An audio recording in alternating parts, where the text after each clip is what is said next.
Welcome to the Contrarian Capitalist podcast. I'm delighted to be joined today by Alex Krainer, founder of Krainer Analytics and the iSystem Trend Following, and I'm also author of multiple books. Alex, thank you for your time today. Thank you for the invitation, Robert. Pleasure to join you, and greetings to your viewers and listeners. Really looking forward to this. We were just saying off air, the main crux of this conversation, we're going to be looking at possibly touch on Ukraine, but also mainly Syria and that area. And the question in, or sort of a chat that we might have for myself, might be quite basic in terms of questions because I've got a lot to learn and you are very well versed in what's going on. It might be a loaded question to start, but there's been a lot of stuff happening over the weekend with the fall of the Assad regime and different pieces on the chessboard, Russia, oil, USA, you name it. I don't know where you'd like to start, Alex.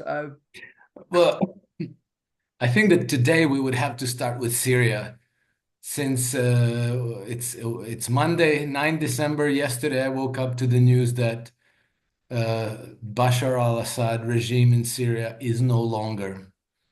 And I have to say, I was shocked. I never expected this in a million years. This happened within, well, about 10 days from the start of the HTS Hayat al-Tahrir incursion into Syria. It would appear that the Syrian armed forces offered no resistance, um, and Bashar al-Assad resigned and fled the country. And so, okay, the social media and the conventional media are abuzz with explanations, what happened, why it happened that way. And now we learned that Syrian army was disorganized, in disarray, corrupt, poor morale, all of these things.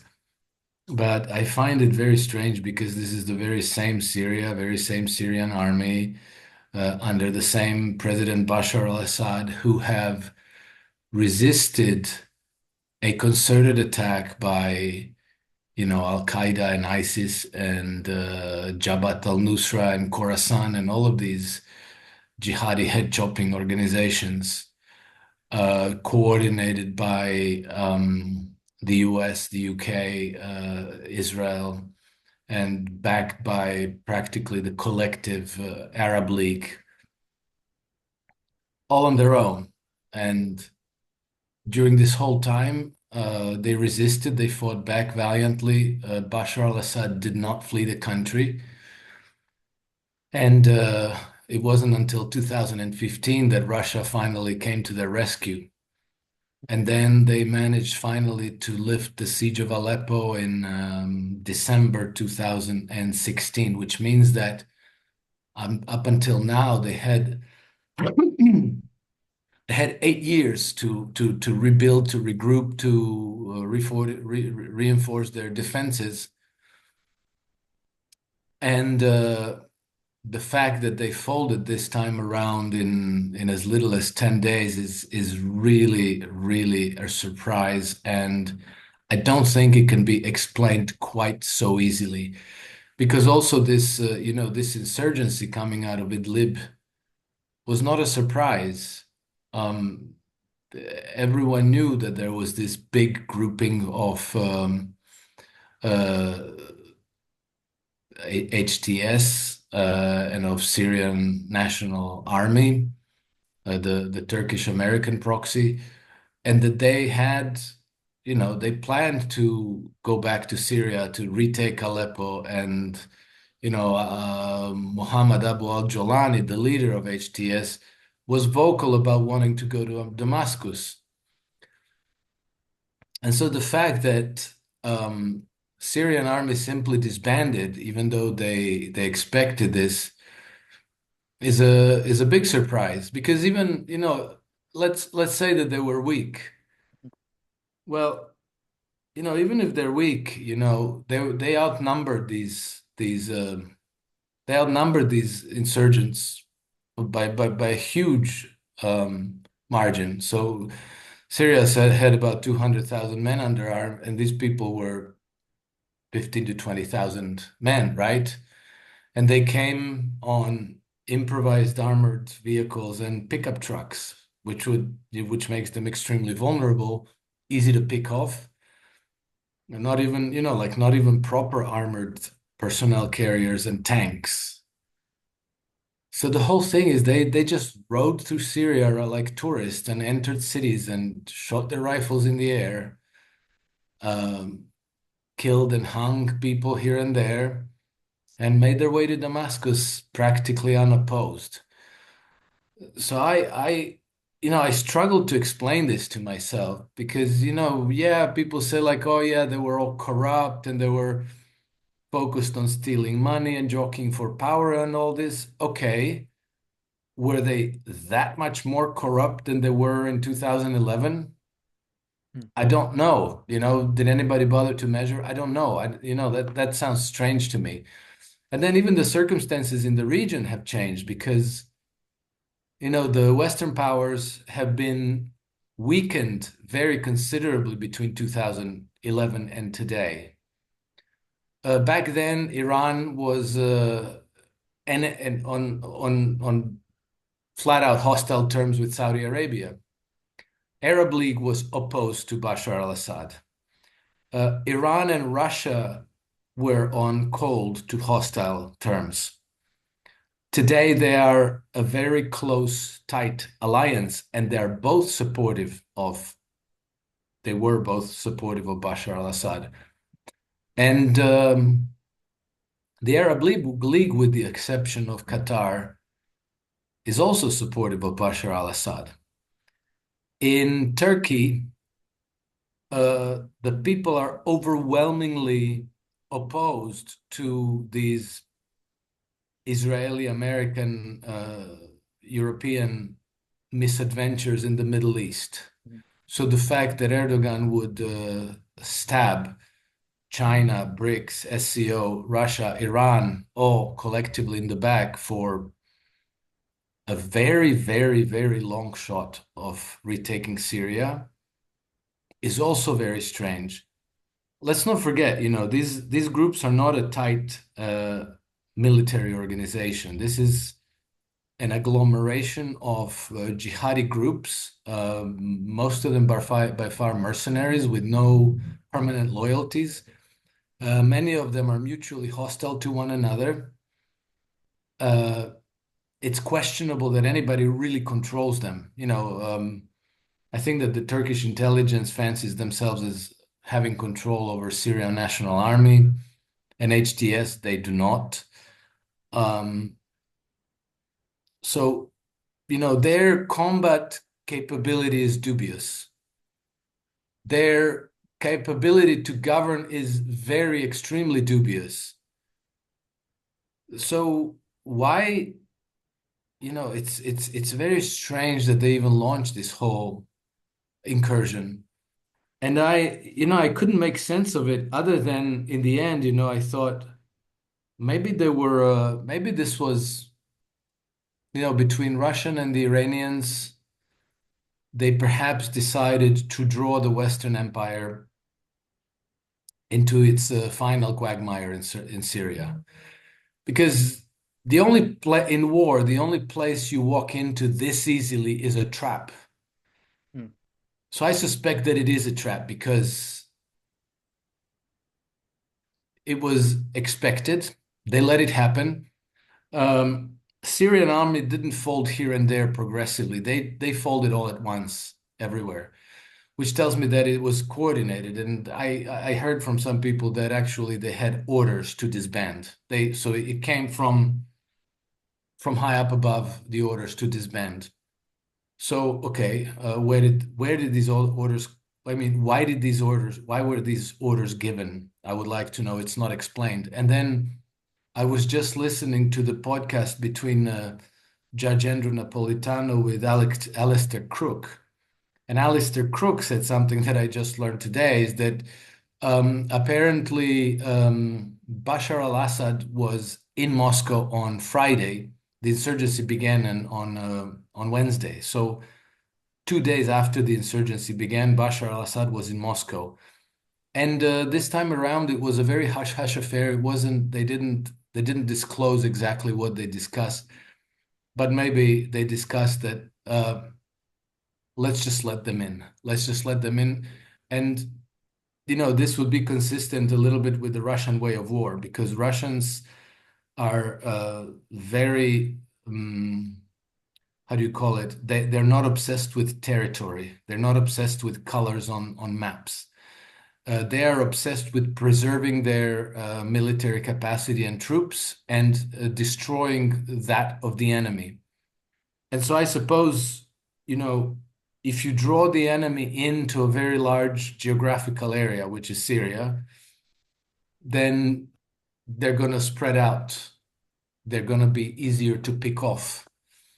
And then maybe they will just be attrited gradually over time by an insurgency.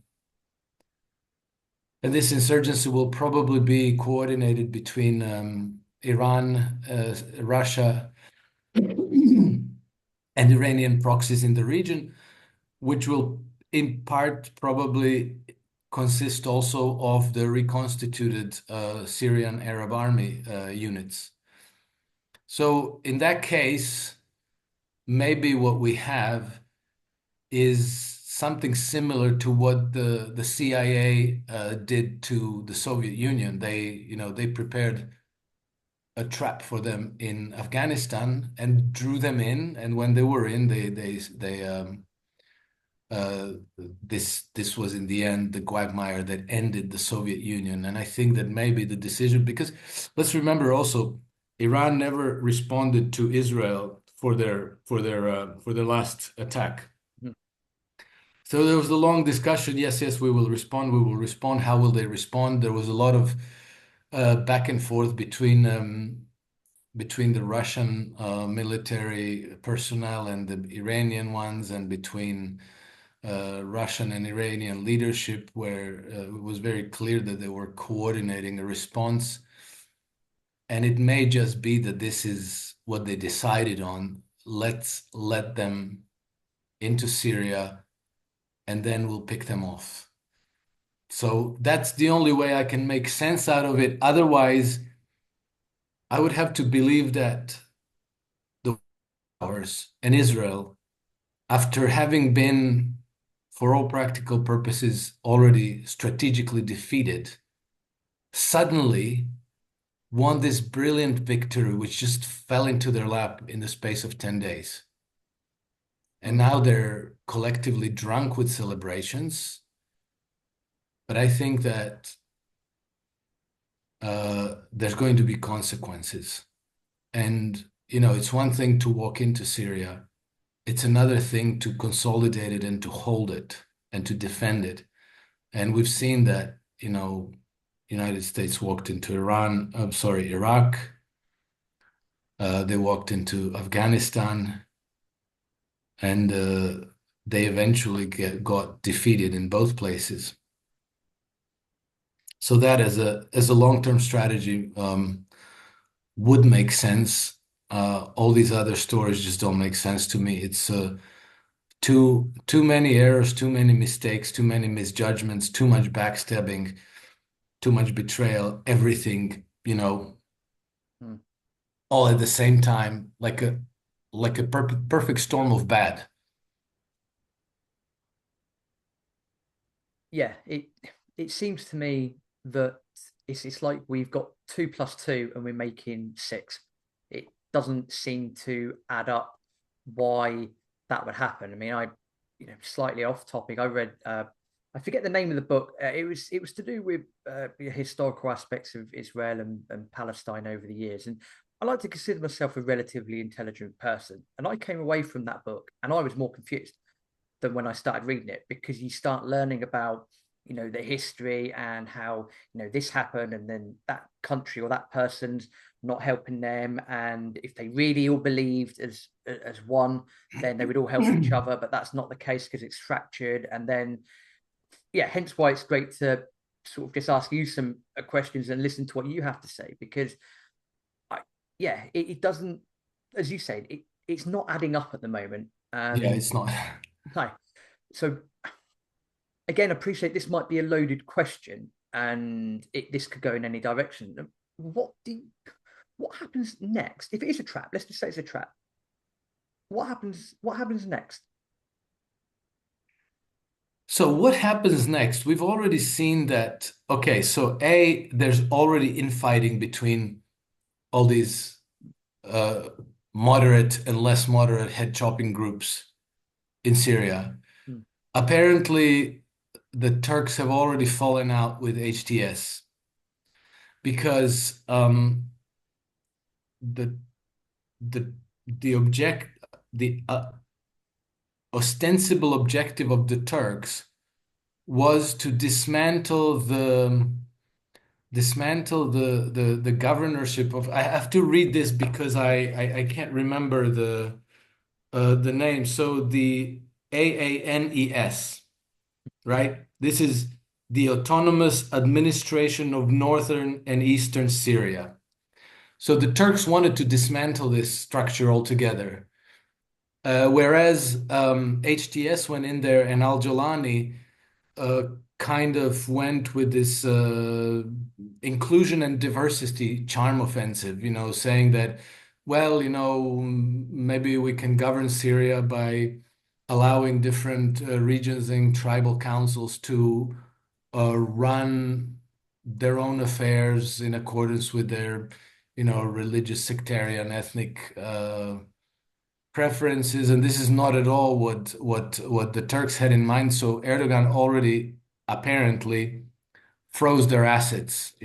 Turkey was incubating this group to begin with. They wouldn't even survive past 2016 if it wasn't for Turkey. So it's already unraveling, it seems. But the Western powers, which are the ultimate movers behind this, and I would say it's probably between the US and the UK. Uh, they have suddenly snatched this brilliant victory out of the jaws of a strategic defeat in the Middle East. And I think that they will be tempted to try to secure it and to defend it. So I think that as a result, they will be committing more and more resources in there. And I think that Israel will be doing the same because Israel is desperate to create a buffer between themselves, Iran, and to secure a chunk of southwestern Syria for that purpose. And they are already in there, and they are already trying to dismantle all the Syrian military infrastructure, which is, the, how do you call it, the Syrian air defenses. Mhm. And also they want to cut off the the the routes, the logistics routes by which Iran through Syria can supply and arm Hezbollah in Lebanon, because they imagine that this way they can defeat Hezbollah. I, so both the Western powers and Israel are now very much committed to this opportunity that suddenly fell into their lap. Um, I wonder if that makes sense for them. I think that they will end up bled dry. Um, I don't know to what extent Hezbollah depends on timely supplies from Iran, because we've seen that Hamas has held on for an extraordinarily long time, and they still haven't been defeated, even though they are completely cut off, well, as far as I know. Um, so I assume that there's a lot more resilience to Hezbollah than Israelis presume. And then also,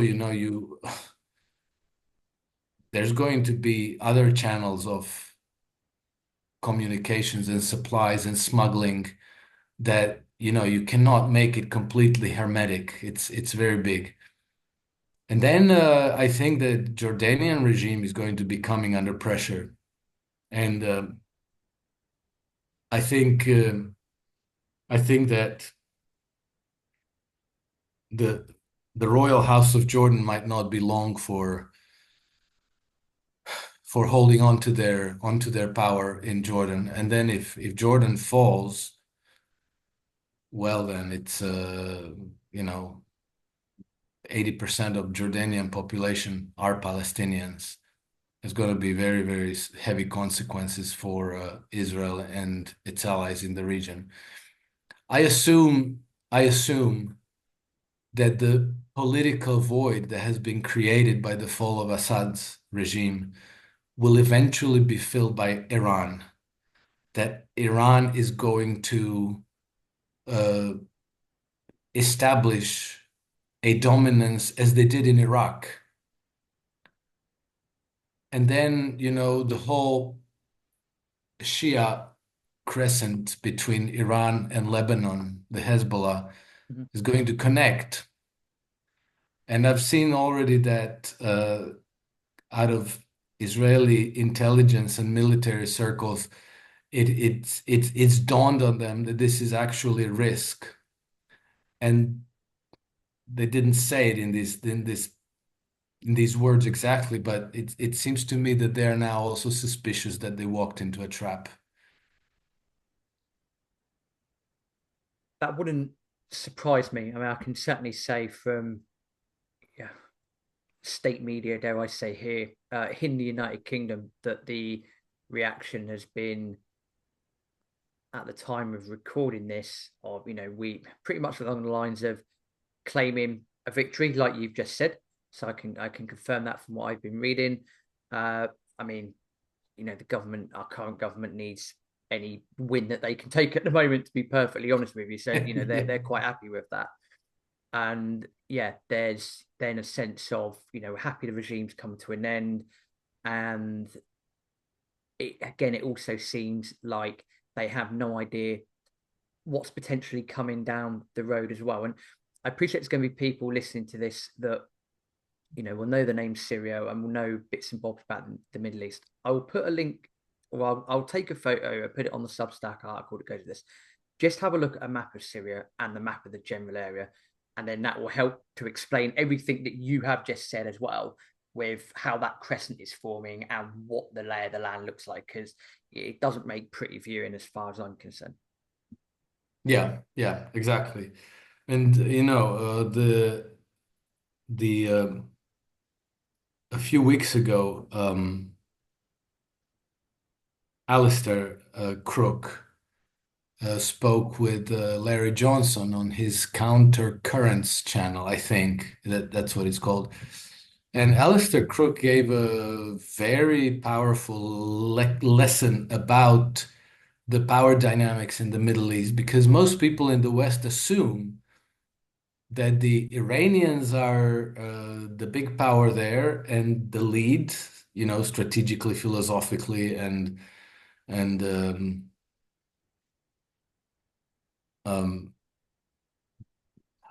yeah, in that they are defining the strategy of this axis of resistance.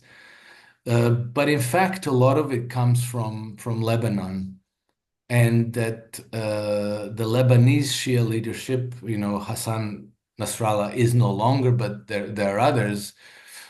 The organization didn't collapse. Um, the, they are actually very sophisticated people with very good ideas about what they want, what they don't want, where they see the region going. And I think that they are they are much, much more sophisticated than the Western power appreciates. They're not they don't just react to external stimuli and then eat and sleep and uh, grunt in between. They are people with their ideas, with their strategies.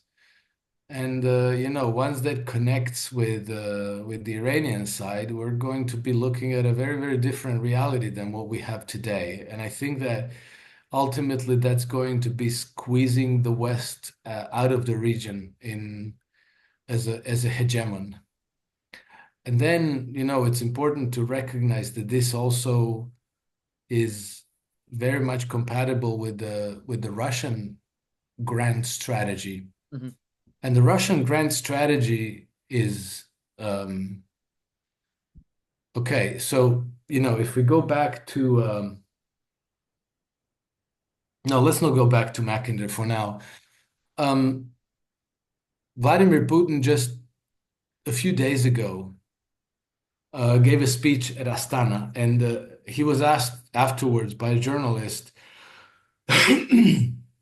about Ukraine, with the new administration coming, in the United States. And Vladimir Putin made it very, very clear. He said, we're not looking for a ceasefire. We're not looking for a temporary freeze of the conflict. We are looking for the final solution to this conflict. And what he means by the final solution is nothing less than a complete redo, overhaul of the global security architecture on the Eurasian continent. And the old the old security architecture was the product of the geopolitics of the British Empire. Because about 100 years ago, a little more than that, 120 years ago, Halford Mackinder formulated the pivot, the geographic pivot of history. I think that's what it was titled, his paper. And basically, his hypothesis was that if an alternative global empire was going to emerge, it was going to emerge in the pivot area, which is kind of like Central Asia area, and the most likely power to take that role would be Russia. And so, for the British Empire to prevent the emergence of a rival empire, the idea was to surround this pivot area with a crescent of crises. Yeah. Hmm. And so they've done so from the Mediterranean all the way up to the Koreas. Basically, you have this crescent of crisis where you can always draw the pivot power into these quagmire wars so that it's always exhausted and it's always kept weak.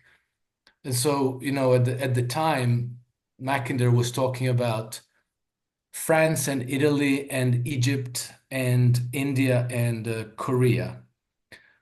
By now, things have changed. So now you have independent Ukraine, you have Israel, which didn't exist back at the time. But then you have all these, Lebanon, Syria, Iran, Iraq, Iran, Saudi Arabia, Pakistan, India, they were partitioned. Uh, Myanmar, so all the way up to the Korean Peninsula, you have this arch of crisis, which through which the continent is being constantly kept at war and destabilized. And I think that the Russian strategy, which is also shared by the Chinese and the Iranians and other powers in the regions, is that they want this to end. They want this cycle of history to end, and they want this arc of crisis to be finally set at peace. But that at the same time means that the Western powers will no longer have levers with which to um, enforce their hegemony. So I think that this fight for Syria might turn out to be that quagmire where the West might finally face its defeat in the sense of maintaining their hegemony over the Eurasian landmass. Quite possibly so. That makes a lot of sense, actually. And I appreciate there's a lot of people out there that tweet different things and report different things, and people will say that the West's time has come and gone, and that overall power as such should shift over to the East, and for a multitude of reasons, and also a lot to do with resources, energy, all of these things. And so it wouldn't surprise me if that were to happen. I guess it's really a case of how that happens, because if you are in the West, and you've had this Western Empire for such a long period of time. If you're going to go down, you're going to go down fighting, whether you like it or not. You're not just going to give it up. I do think personally that all this power will certainly head over to the east, because their time has come. That's my personal belief. I don't know if that's something a sentiment that you share at all. Well, they have made up their minds because the we have to understand that the rule of the Western Empire across the world has been extraordinarily destructive and pathogenic. And so, over the last 5 centuries, we have destroyed uh, six great indigenous civilizations: the Incas, the Mayas, the Aztecas, India, China, and Japan. I mean, some of it remained. It wasn't eradicated completely. Some of the heritage of those civilizations remained, and I think that the Japan and India and China, they will have a renaissance and resurgence. But we've also depopulated large swathes of the earth. We have destroyed thousands of minor cultures and kingdoms and tribes all around the world, and it was all through basically colonialist policies. And I think that it is incumbent on us to try to understand how that happened, because it's not that you and I are greedy colonialists who will go to other parts of the world and force people into slavery to grow tobacco and coffee and dig up gold and silver for us. But the system somehow, nevertheless, consistently incentivizes those behaviors. Hmm. You have to understand where do those incentives come from. And I've been, like it's been bugging me ever since I think when I was 16 years old, Sting went to the Amazon and he was trying to raise awareness about, the chopping down of the Amazon rainforest and destroying the indigenous tribes there. Um, and so, he came from the right place with the right sentiment. But even at 16, I kind of, at the gut level, I knew that what he was doing was futile because for some reason the system is almost unstoppable. Like Hmm. it's that story of Avatar, the film is kind of based on that. It's extremely aggressive and it's relentless and it's been going around the world nonstop for centuries, in spite of the fact that any one of us individually uh, aren't evil, right? We're not, it's not coming from the ordinary man and woman in the street. So if the, like if the flaw isn't in us, then where is the flaw? And we need to understand that. And over the last 30 some years, I traced the flaw to the banking system. And I may as well try to explain it, but basically, uh, we have this monetary system that basically uh, defines the incentives for the system's behavior.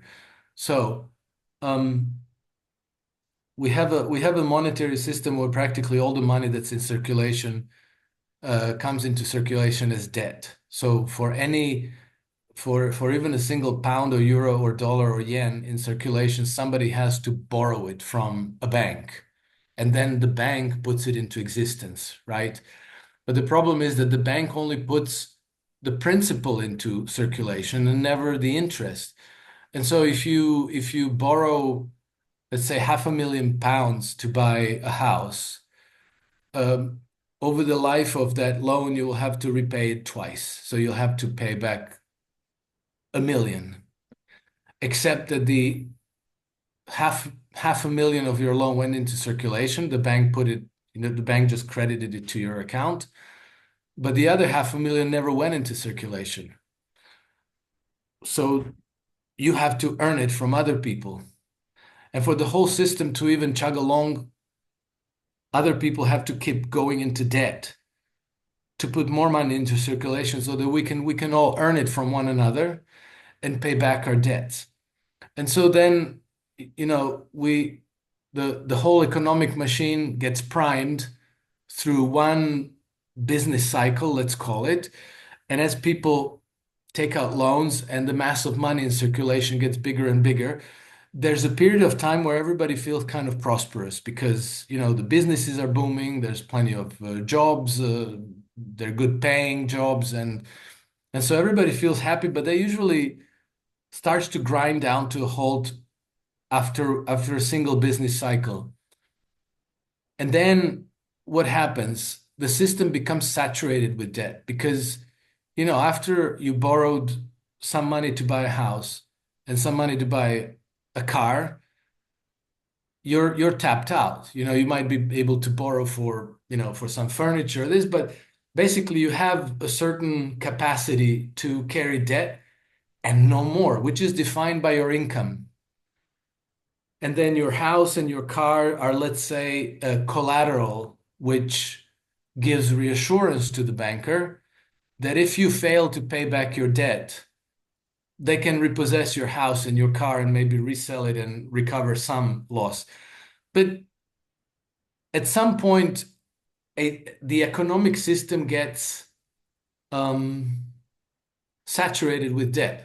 It's not easy to pile more into it because all the collateral has been tapped and there's no other collateral except other people's collateral, right? So let's say you discover that there's plenty of oil in the Middle East. Well, there's no reason why that oil couldn't become our collateral, which means that you send your own corporations to develop those resources, but you're the one funding them. Let's say if you're a banker, I'm going to fund the development of those resources, and then they will be turned into financial flows in my bank through my system. And then most of the proceeds from those financial flows will accrue to me, even though I don't extract it, I don't develop it, I don't trade it, I don't load it onto ships, I don't distribute it, I do nothing. I only wrote a, a new balance into my client's account. And now that loan becomes my asset, which is profitable to me because that client is going to have to pay it with interest. And so this is where the incentive to take other people's resources under your own control comes from. And we don't see that relationship. It's being concealed. What we see is the big corporations going around the world and acting in an aggressive way, exploiting other people's resources, and then leaving the colonies impoverished. I lived in Venezuela for 3 years. No, sorry, for a little bit more than a year. And Venezuela is phenomenally wealthy country in terms of natural resources. But at the time when I lived there, which was before Hugo Chavez, 80% of Venezuelan people were living under the poverty line. 80%. Because all the wealth of Venezuela was going to the Western financial centers like New York and London. And so, this is where the incentive system originates from. Um, the corporations are doing the work, but they're not at the origin of the resource because a corporation, even if you take BP or Shell or ExxonMobil, if they go to develop an oil resource in Saudi Arabia or in Iraq or in Iran, they could equally take a loan out from an Iranian bank or a Saudi bank, right? They don't necessarily care whether the loan comes from Citigroup or JP Morgan or RBS. And also, they don't necessarily need to develop those resources abroad. They could buy it from Aramco, right? They could just buy the oil, bring it to the Western markets, put up their margin, and have a nice business model in this way. The only group in society for whom this is an all or nothing proposition are the bankers. Because if the resources are developed by local companies and financed by local banks, then the Western banks earn exactly nothing out of it. The collateral is not theirs. Mm. It doesn't belong to them. It cannot um, provide the backing for loans on your books. Those loans cannot be your assets, and you cannot earn any profit from those assets. The corporation can make money by importing, exporting, refining, whatever, um, but the bank makes nothing. And then, once you become aware of this dynamic, then you're going to start spotting it everywhere, including the fact that, what WikiLeaks instructed us, what we learned through WikiLeaks, is that Citigroup practically formed Obama's cabinet. They said, these are the people that are going to be in your government, and lo and behold, they were. So, the oligarchy that rules over us is the moneylender or oligarchy. And then that same principle, then once you understand it, you don't only see it in the today's day-to-day events, but you see it throughout history. It stretches back literally centuries. It certainly does. And you mentioned the fall of civilizations. You mentioned the Aztecas, Maya, and so forth. It reminds me if well, I say it reminds me that to get a good understanding of using that as an example is just look at the economic history of the Spanish Empire in the 16th and Exactly. 17th Yes. century. It is absolutely, I'm going to use the word phenomenal in a way that the amount of gold and silver that was brought back and what the knock-on effect was, not just for Spain itself, but in terms of market bubbles and crashes in Europe, is absolutely staggering. I'll try and find a link and put it in the Substack note as well, because understanding just the Spanish Empire and what happened there is just, I find that mind blowing personally. Yes, and not only that, but it was the Spanish Empire doing the plundering. That is, it was all these maritime adventurers who were doing the plundering. But the Spanish Empire, the Spanish royal court, was always teetering on the verge of bankruptcy. Mm. And in fact, went bankrupt multiple times. And all the money ended up accruing to the bankers in Amsterdam. Because Amsterdam was the center, because before London was, and before New York was. And so that's where all the wealth went. And the Habsburgs were always, Mm-hmm. barely making it. And the first when in 1492, right, when Columbus discovered um, the New World, supposedly that's what they taught us in school. I'm not sure that I believe that anymore. Um, the king and queen were Isabella and Ferdinand. Am I right about that?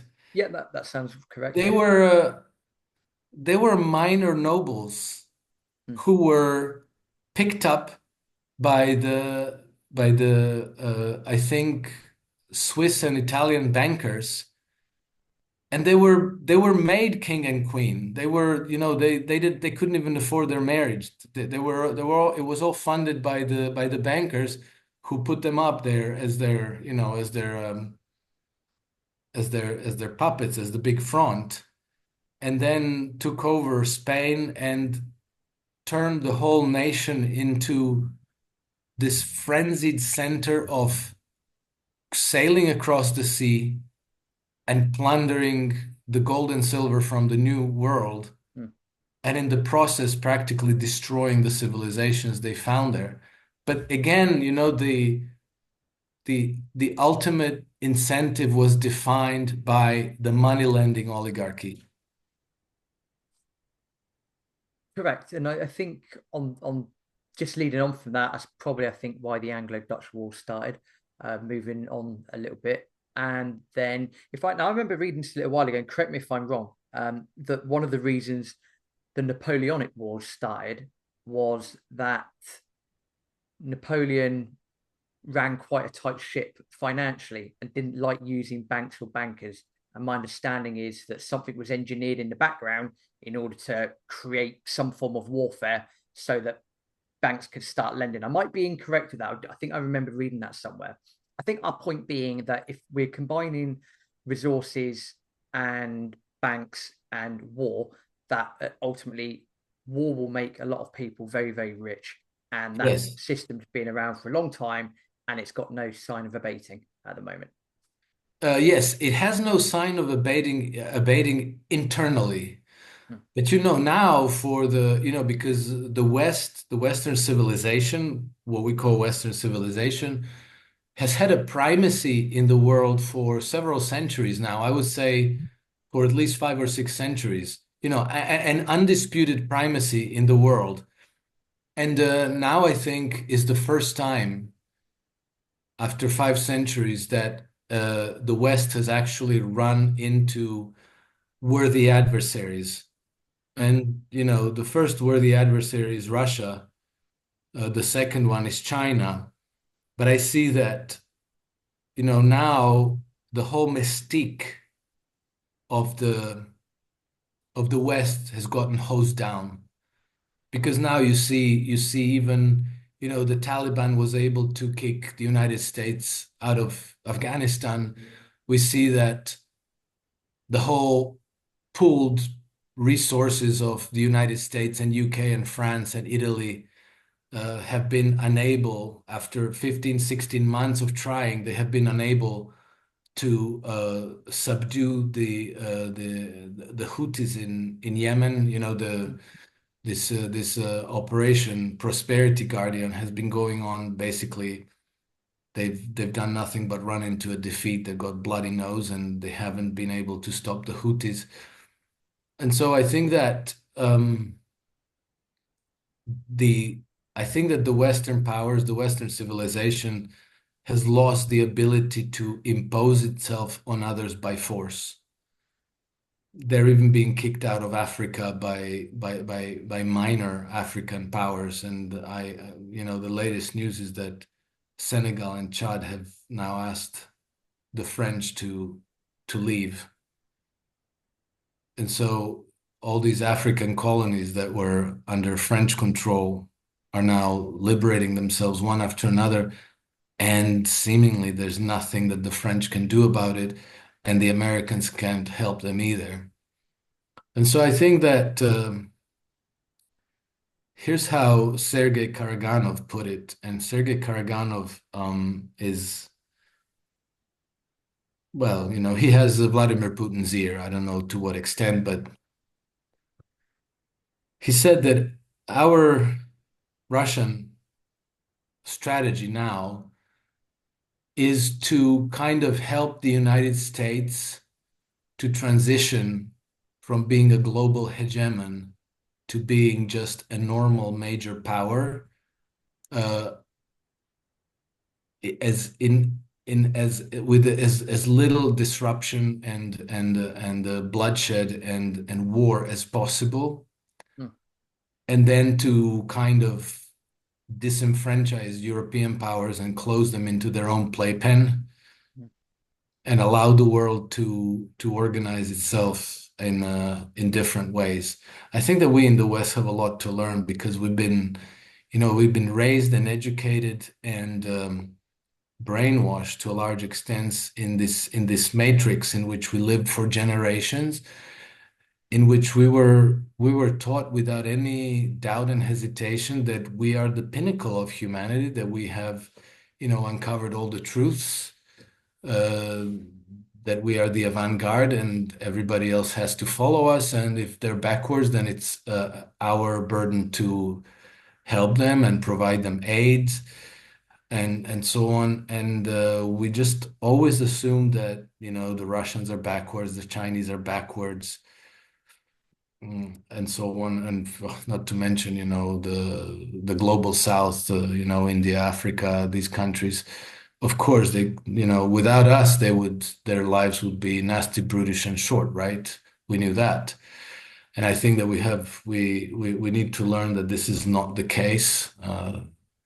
That humanity has, throughout its history, um, spawned brilliant civilizations. Hmm. They didn't need us to bring the light to them. No, and I think arguably one of the, and again, some of this might be, propaganda or what we've learned over the years in school. One of the finest, or admittedly warfaring civilizations. I mean, some of the stuff, if you look at the Romans, some of the inventions and what they created, aside of war, you look at, I was chatting to someone the other day about the material. It was some form of concrete that somehow solidified in water. No one's been able to recreate that 2,000 years later, and it's innovation like that that the mind boggles. I mean, the Chinese, I think, invented gunpowder. I think it was in the 10th century, maybe 11th century. That's hundreds of years before we invented it over here in the West. So yeah, I do agree. I do think that as much as it pains me to admit to an extent that this Western Empire pedestal, I think we need to, number one, get off it, and secondly, I think the world is full of fantastic opportunities, and I go back to what we said earlier on, in this recording, that I think as difficult as it is, we have to accept that from a Western point of view, our time has gone for being that, the big power. It will shift towards the east, but it's how, I think it's almost in our hands to an extent of how bloody we want to make that transition. And I think that I don't see a reason why we need to make it that bloody. But as you highlighted earlier, you then come to resources, you come to banking, you come to war, you come to making a bit of cash, and then the cycle Sure, goes around again. sure. Well, we have to define we. If we're talking about you and I and normal people Mm, in the West, we never needed this anyway, mm, because we didn't gain any benefit from it. Um, if you go to the gas pump to fill up your car with petrol, you still have to pay it. It doesn't matter whether it comes from BP or whether it comes from Gazprom. You still have to pay it.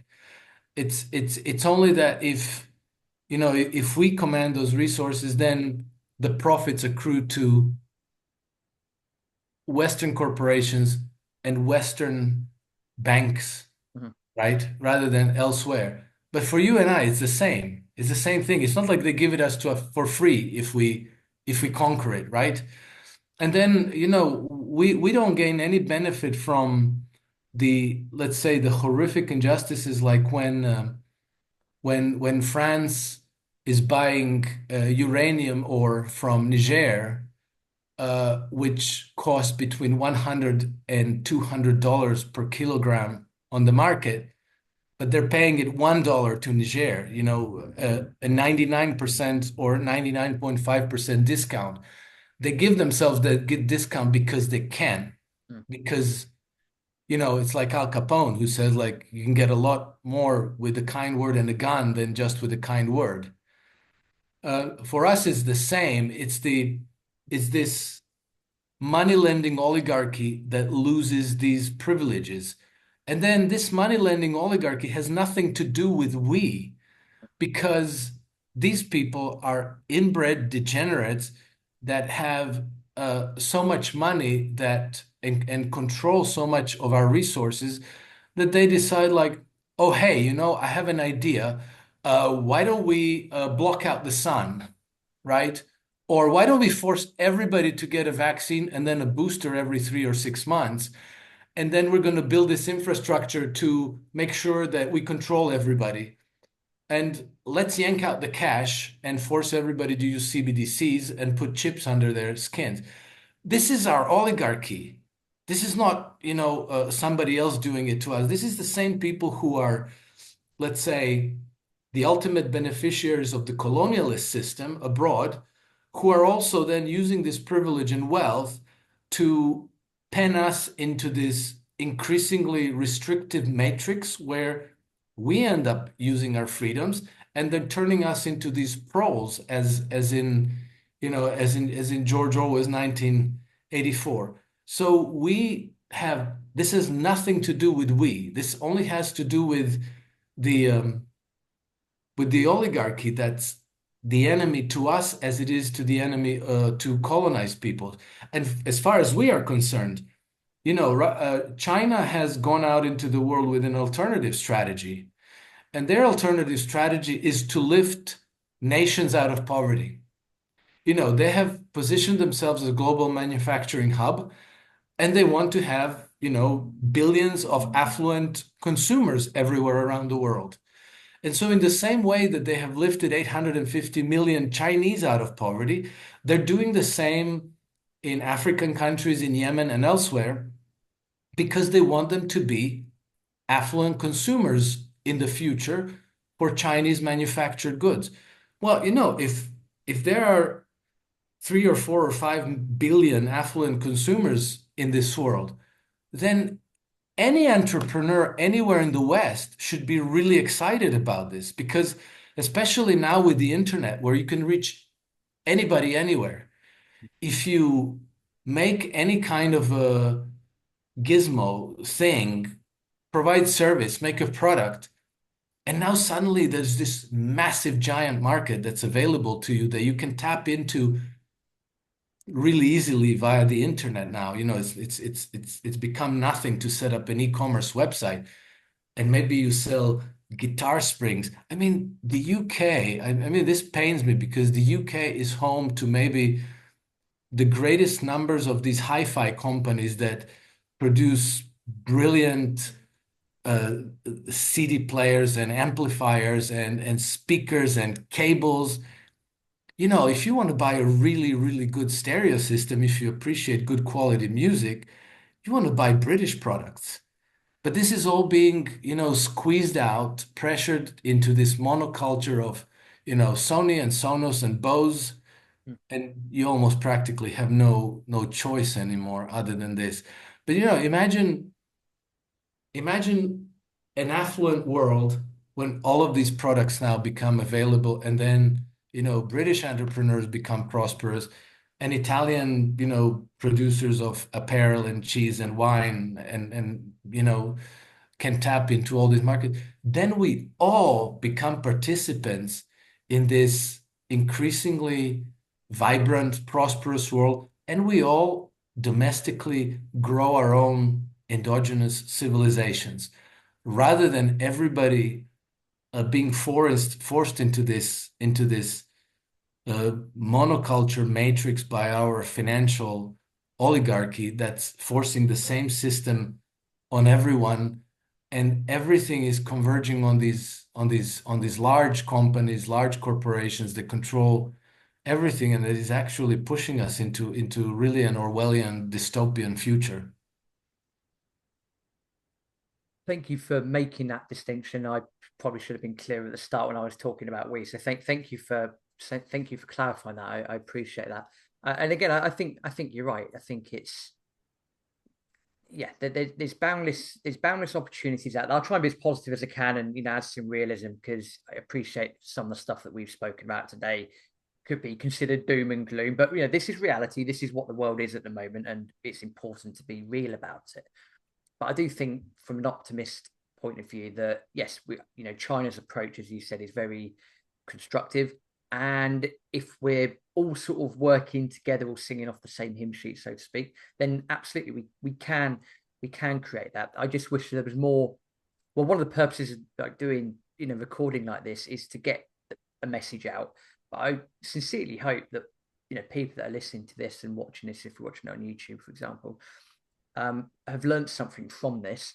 And secondly, that more people open their eyes. Because when you're talking about, oligarchy and, mandates and all that sort of stuff, I appreciate you and I are definitely singing from the same hymn sheet with that. I appreciate it's going to be a lot of people out there that are are yet to smell the coffee, so to speak. So I'm hoping, even if that happens from this, Well, get some benefit. I think that they're making it very difficult for people to understand. Mm.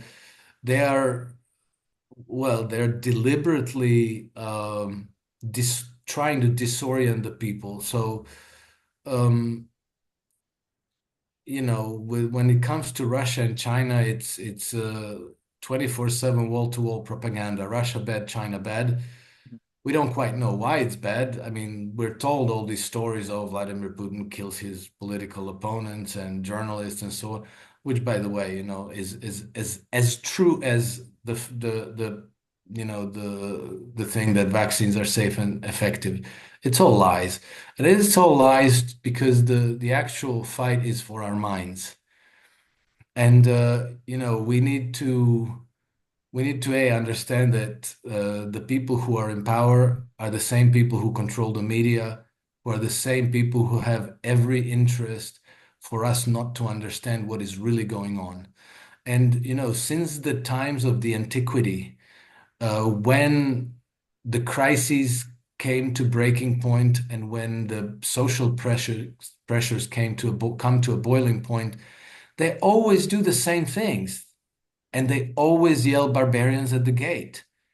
And then exactly the cohort that is the most dangerous to them, which is military age men, are sent to war to be slaughtered in large numbers to relieve the pressures on the oligarchy at home. And so now, you will notice that Europe and the UK are in this really severe crisis from which there's no obvious way out. I mean, there's no light at the end of the tunnel that's discernible at this moment. They're talking about conscription. They're talking about, oh, for sure, we're going to war with Russia. There's no doubt about that, because if we don't, gosh, they'll be raping our wives and killing our children at home. So they're already creating this psychosis of we have to go to war, even though it's not quite clear why. We're just being told that Russia bad and we should believe it. Well, what if it's not true? Well, you know, Yeah, that's a very somber yet sobering thought. I mean, that is one of, apart from the fact my wife is Mexican, that is also one of the reasons I'm emigrating as well, is because I can see this coming down the road and I don't want anything to do with it. So, and that's why I always preach is probably the wrong word, but it's why I'm always saying to people that in times like this, not investment advice, just having a chit chat, that have a look at getting some physical bullion. Very useful in these sorts of circumstances. yes, Number one. Secondly, if you have an option to get out, i.e., you can get a second passport from Ancestry or whatever it might be, or you happen to have a foreign spouse, like I do, get the hell out of here, because this is coming, whether we like to admit it or not, it will come. And like you said, because the state media goes around Russia bad, China bad, prepping us mentally for this. yes, There will be a yes. time when it comes, and then at that point, when you're conscripted or whatever it might be, that's when it's too late. And Yeah, that's when it's too late. yeah. And I think, like one thing that kind of breaks my heart when I look, if you look at the pictures of, there are pictures floating on the internet of like British military units in World War One, during the World War One, before they were sent to the front and when they return. Mm. And so before you see this picture with like, I don't know, a few dozen or a few hundred men, I forget. And then when they return, there's just a couple of them. Everybody's dead. And if you drive around France, you if you drive around France, practically in every town, in every village, you see monuments with, in smaller towns, it's dozens of names, but in large cities, it's hundreds upon hundreds of names of all these people that died in World War One. And then when you go deep into the history of World War One, why it was fought, how it happened, you realize it was all nonsense. It was all propaganda and struggle for resources and geopolitical hegemony between these oligarchic clans. It had nothing to do with people. nothing to do with patriotism, nothing to do with defending freedom and democracy or any of that nonsense. Yet, millions of men were sacrificed, just as now, 600,000 men were sacrificed in Ukraine. Mm. And if we just passively look at it, it's next going to be the Romanians, the Bulgarians, the Poles, the Croats, you name it. They're going to shovel any number of people into the meat grinder for the hope of defeating, regime changing, and partitioning Russia. Because why? Because Russia has an estimated 75 to 90 trillion dollars worth of natural resources that our bankers would like to make their collateral. Because imagine how many loans you could issue on the basis of $75 trillion worth of natural resources. And then, like, because the whole thing is an inverted pyramid, on top of that, you would issue more loans and more loans and more loans. Mhm. So that would be quadrillions in brand new assets for Goldman Sachs, JP Morgan, Citigroup, RBS, and HSBC, and banks like that.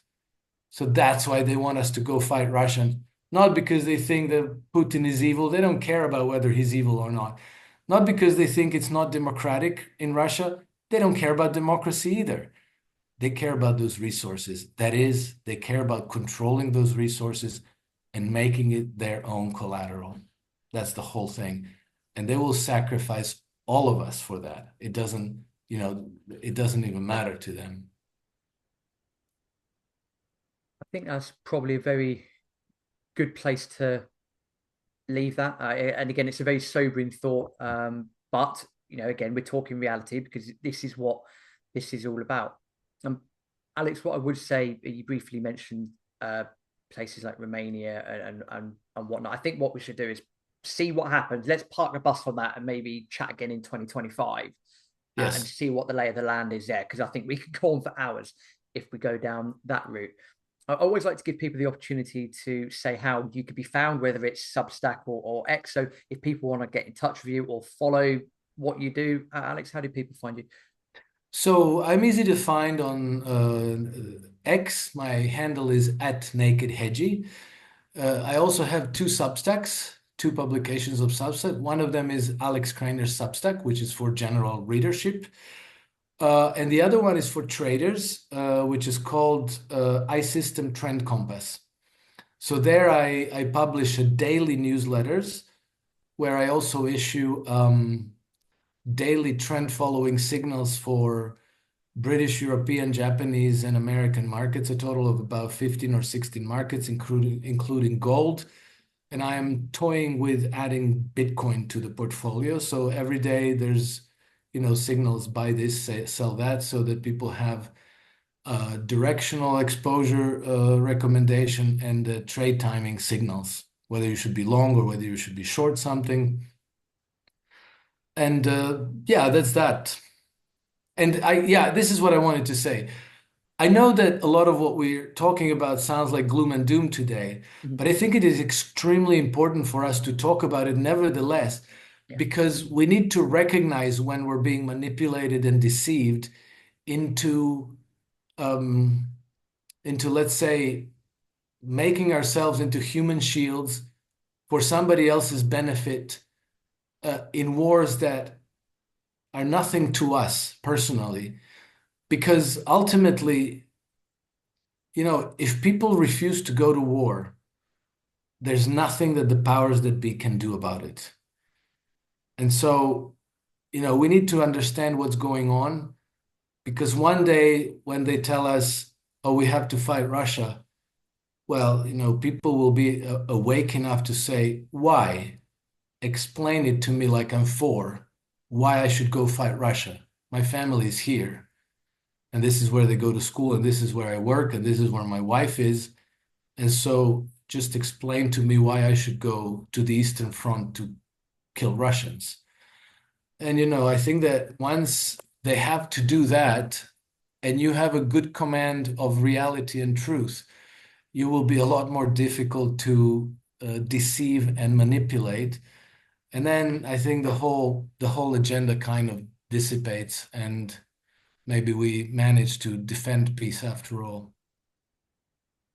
Let's see what happens. I'll echo your sentiment for sure by saying, yeah, thank you for taking your time out today, and I appreciate we've hit on a lot of subjects, and it's important to have these conversations because as long as everyone that's watching this, everyone that's listening to this, as long as you take away something from this, and you've learned something. I mean, I've learned a hell of a lot listening to yourself as well. As long as you've learned something and you can either action something or protect yourself in some way or another, whether that's through investments or emigrating, whatever it might be, that's the whole point of having these conversations. So, Yeah, what absolutely. I'll do, Alex, is as usual on the Substack, I will put links to your X and various Substacks on the thread. Uh, Thank you again for your time, and let's My touch base pleasure. in My pleasure, 2025. Robert. It was fun to join you today. And again, warm greetings from Monaco to all your viewers and listeners. Thank you very much, and catch up next year. Will do. Thank you. Take care.